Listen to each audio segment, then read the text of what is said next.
नमस्कार दोस्तों, स्वागत है आपका हमारे यूट्यूब चैनल अभिनंदन एकेडमी में। दोस्तों, अगर आप हमारे चैनल पर नए हों तो हमारे चैनल को सब्सक्राइब करें और बेल आइकन को प्रेस करना ना भूलें। दोस्तों, आज के वीडियो में हम लोग देखेंगे पर्यावरण के कुछ महत्वपूर्ण प्रश्नों को। तो दोस्तों, आइए क्लास को स्टार्ट करते हैं। क्वेश्चन नंबर फर्स्ट ये रहा आपकी स्क्रीन पे। कीड़ों के अध्ययन को क्या कहा जाता है? तो दोस्तों, कीड़ों के अध्ययन को एंटोमोलॉजी कहा जाता है। क्या दोस्तों? एंटोमोलॉजी कहा जाता है कीड़ों के अध्ययन को।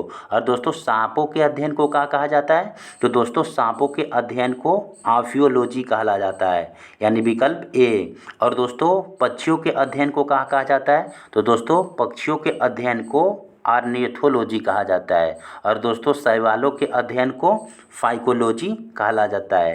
यानी इस प्रश्न का दोस्तों विकल्प सी इसका सही जवाब होगा। दोस्तों, अगला प्रश्न देखिए। दोस्तों, अगला प्रश्न है, विश्व में जंगली गधा पाए जाने वाला एकमात्र स्थान है। तो दोस्तों, जंगली गधा कहाँ पाया जाता है? तो दोस्तों, ये पाया जाता है कहाँ पे दोस्तों? कच्छ के रण। क्या दोस्तों? कच्छ का रण। और दोस्तों, कच्छ का रण कहाँ पे है? तो दोस्तों, ये है गुजरात। क्या दोस्तों? गुजरात। गुजरात में दोस्तों क्या है? कच्छ का रण। और दोस्तों, इसे श्वेत रेगिस्तान भी कहा जाता है, कच्छ के रण को। अगला प्रश्न देखिए दोस्तों। अगला प्रश्न है, गुरु शिखर किस पर्वत श्रृंखला की सबसे ऊंची चोटी है? तो दोस्तों, कौन सी है? तो दोस्तों, ये है अरावली। क्या है दोस्तों? अरावली। और दोस्तों, अरावली पर्वत कहाँ है? तो दोस्तों, अरावली पर्वत राजस्थान। क्या दोस्तों? राजस्थान राज्य में स्थित है। अगला प्रश्न देखिए दोस्तों। अगला प्रश्न है, नदियों में जल प्रदूषण को नापने के लिए किसकी माप की जाती है? तो दोस्तों, किसकी माप की जाती है? तो दोस्तों, ये ऑक्सीजन की जाती है। किसकी दोस्तों?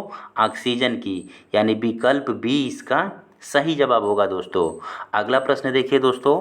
अगला प्रश्न है, किस ग्रह को शाम का तारा कहा जाता है? तो दोस्तों, किस ग्रह को शाम का तारा कहा जाता है? तो दोस्तों, शुक्र को शाम का तारा कहा जाता है। और दोस्तों, शुक्र को चमकीला ग्रह भी कहा जाता है। और दोस्तों, पृथ्वी को क्या कहा जाता है? तो दोस्तों, पृथ्वी को नीला ग्रह के नाम से जाना जाता है। और दोस्तों, बृहस्पति को किसके नाम से जाना जाता है? तो दोस्तों, बृहस्पति को पीला ग्रह के नाम से भी जाना जाता है। यानी विकल्प सी इसका सही जवाब होगा। दोस्तों, अगला प्रश्न देखिए दोस्तों। अगला प्रश्न है, भारतीय संविधान पूर्ण रूप से तैयार कब हुआ?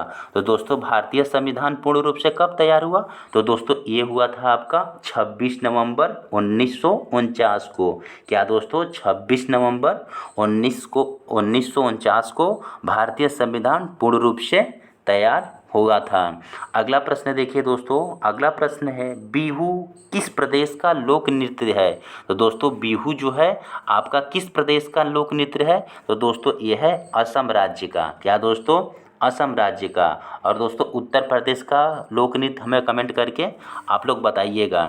अगला प्रश्न देखिए दोस्तों। अगला प्रश्न है, हॉलमार्क का चिन्ह किन उत्पादकों पर लगाया जाता है? तो दोस्तों, हॉलमार्क का जो चिन्ह होता है किसके उत्पादकों पे लगाया जाता है? तो दोस्तों, ये लगाया जाता है सोना पे। क्या दोस्तों? गोल्ड पे हॉलमार्क का चिन्ह लगाया जाता है। अगला प्रश्न देखिए दोस्तों। अगला प्रश्न है, सेब में कौन सा अम्ल पाया जाता है? तो दोस्तों, सेब में कौन सा अम्ल पाया जाता है? तो दोस्तों, सेब में मैलिक अम्ल पाया जाता है। यानी विकल्प सी इसका सही जवाब होगा। दोस्तों, और दोस्तों, एसिटिक अम्ल किस में पाया जाता है? तो दोस्तों, ये सिरका में पाया जाता है। और दोस्तों, फार्मिक अम्ल किस में? तो चींटियों के डंक में फार्मिक एसिड पाया जाता है। अगला प्रश्न देखिए दोस्तों। अगला प्रश्न है, निम्न में से सबसे छोटा महाद्वीप कौन सा है? तो दोस्तों, सबसे छोटा महाद्वीप कौन सा है? तो दोस्तों, वो है आपका ऑस्ट्रेलिया महाद्वीप। कौन सा द्वीप?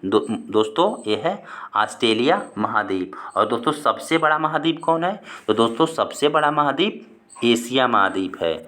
अगला प्रश्न देखिए दोस्तों। अगला प्रश्न है, किसके बच्चे को बन्नी कहा जाता है? क्या दोस्तों? किसके बच्चे को बन्नी कहा जाता है? तो दोस्तों, किसके बच्चे को कहा जाता है? एक खरगोश के बच्चे को कहा जाता है? बन्नी कहा जाता है। यानी विकल्प सी इसका सही जवाब होगा। दोस्तों, और दोस्तों, शेर के बच्चे को क्या कहा जाता है? तो दोस्तों, शेर के बच्चे को शावक कहा जाता है। क्या दोस्तों? शेर के बच्चे को शावक कहा जाता है। और दोस्तों भेड़ के बच्चे को क्या कहा जाता है? तो दोस्तों भेड़ के बच्चे को मेमना कहा जाता है। क्या दोस्तों? मेमना कहा जाता है। और दोस्तों कुत्ता के बच्चे को कहा जाता है? तो कुत्ता के बच्चे को पिल्ला या पिल्ली कहा जाता है। अगला प्रश्न देखिए दोस्तों, अगला प्रश्न है हमारे देश में वन महोत्सव मनाया जाता है। तो दोस्तों हमारे देश में वन महोत्सव कब मनाया जाता है?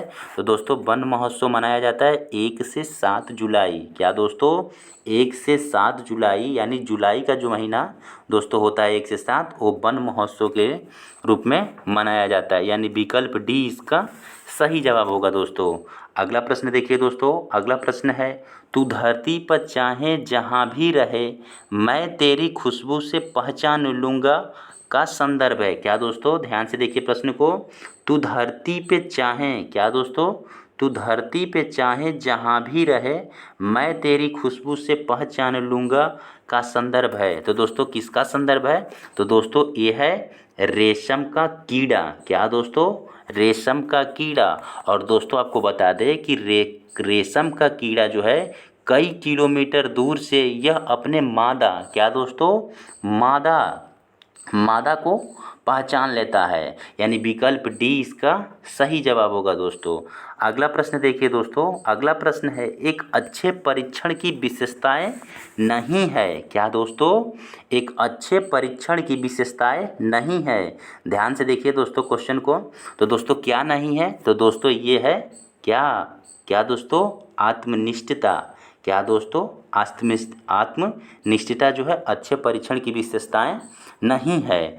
अगला प्रश्न देखिए दोस्तों, अगला प्रश्न है स्लाथ की औसत आयु होती है। क्या दोस्तों? स्लाथ की औसत आयु कितनी होती है?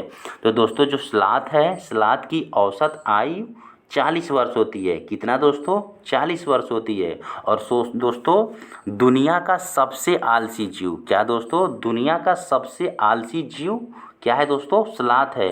और दोस्तों ये 17 से 18 घंटे, क्या दोस्तों? 17 से 18 घंटे सोता है। दोस्तों ये भालू जैसा दिखता है। क्या दोस्तों? ये भालू जैसे दिखता है लेकिन भालू नहीं है, और जिस पेड़ पर रहता है उसी पेड़ का पत्ता खाता है। तो दोस्तों इसी से आप अनुमान लगा सकते हैं कि ये दुनिया कितना आलसी जानवर है। तो इसका विकल्प सी इसका सही जवाब होगा दोस्तों। अगला प्रश्न देखिए दोस्तों, अगला प्रश्न है सांप के कितने जहरीले दांत पाए जाते हैं। तो दोस्तों सांप के कितने जहरीले दांत पाए जाते हैं? तो दोस्तों ये पाए जाते हैं 2। क्या दोस्तों? 2। और दोस्तों सामने वाले तक जहर पहुंचाता है। दोस्तों ये सांप का जो दांत होता है ये खाने के लिए नहीं होता है दोस्तों, क्योंकि सांप तो किसी को क्या करता है, निगलता है। और दोस्तों ये जो 2 इसके दांत होते हैं ये सामने वाले को जहर पहुंचाने का कार्य करता है। अगला प्रश्न देखिए दोस्तों, अगला प्रश्न है हाथी का नर बच्चा, क्या दोस्तों? हाथी का नर बच्चा कितने वर्षों में समूह को छोड़ देता है? क्या दोस्तों? हाथी का जो नर बच्चा होता है अपने समूह को कितने वर्षों में छोड़ देता है? तो दोस्तों वो 14 से 15 वर्ष में क्या करता है, अपने समूह को छोड़ देता है। और दोस्तों जो समूह का नेतृत्व कौन करता है? तो दोस्तों समूह का नेतृत्व समूह की सबसे बुजुर्ग, क्या दोस्तों? समूह की सबसे बुजुर्ग जो हथिनी होती है वही करती है। और दोस्तों हाथी के बच्चा को क्या कहा जाता है? तो दोस्तों हाथी के बच्चा को नंदू कहा जाता है। क्या दोस्तों? नंदू कहा जाता है। इस पॉइंट को भी आप लोग याद रखिएगा। अगला प्रश्न देखिए दोस्तों, अगला प्रश्न है किसके, क्या है दोस्तों? किसके देखने की क्षमता मनुष्य की तुलना में 6 गुना, क्या दोस्तों?